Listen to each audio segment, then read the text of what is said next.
All right, morning, y'all.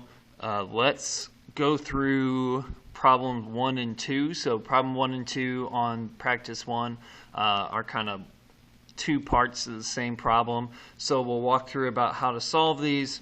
That way you can use that to help you with the rest of the practice. And that's what the work is going to be, just working through the rest of the practice problems here. Okay. So to start off, so a train accelerates from rest for 10.8 seconds at a rate of 2.1 meters per second squared. What is its final velocity? So we have a train. It accelerates from rest, so the initial velocity we start off with is 0. Okay, it does that at a rate of 2.1. Okay, and we end up with some final velocity. We don't know what it is. So knowns and unknowns. Once we draw the diagram, that's where we go next. So it accelerates from rest, so VI is 0. At a rate, so rate is almost always acceleration, so 2.1. What is its final velocity? V final equals question mark. And I left off the time. It does it for 10.8 seconds.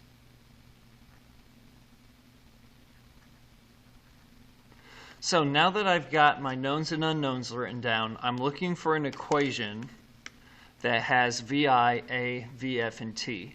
Don't play favorites with the equations. Don't assume, oh, VF, that's got to be Old Faithful. Well, no, it doesn't have to. It can be any equation that has VF in it.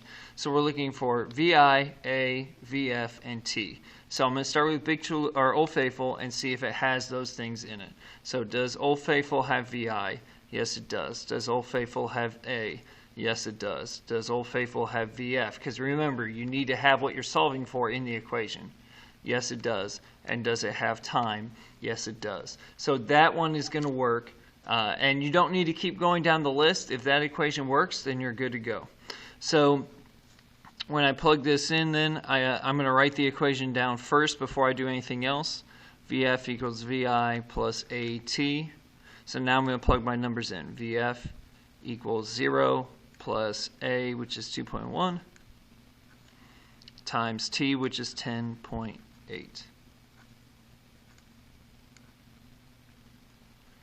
So when I do that on here, 2.1 times 10.8, we get 22.68.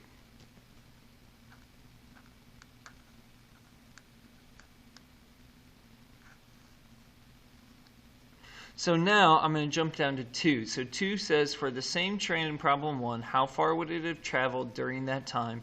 Assume that the initial velocity and acceleration. Now you should also assume that the final velocity is still this value because it's the same problem. So I'm not going to write a new set of knowns and unknowns because I already did that in the problem above. Instead, I'm just going to add displacement. Now, if it helps you to write them all down, you can, but I'm just going to stick with them all here, and I'm going to go ahead and write in here now for V final 22.68.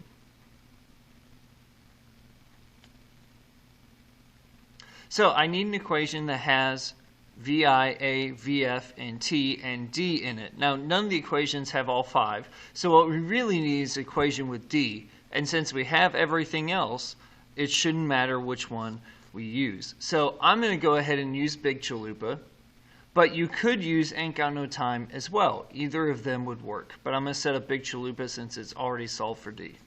So that's the equation. D equals VIT plus 1/2 AT squared.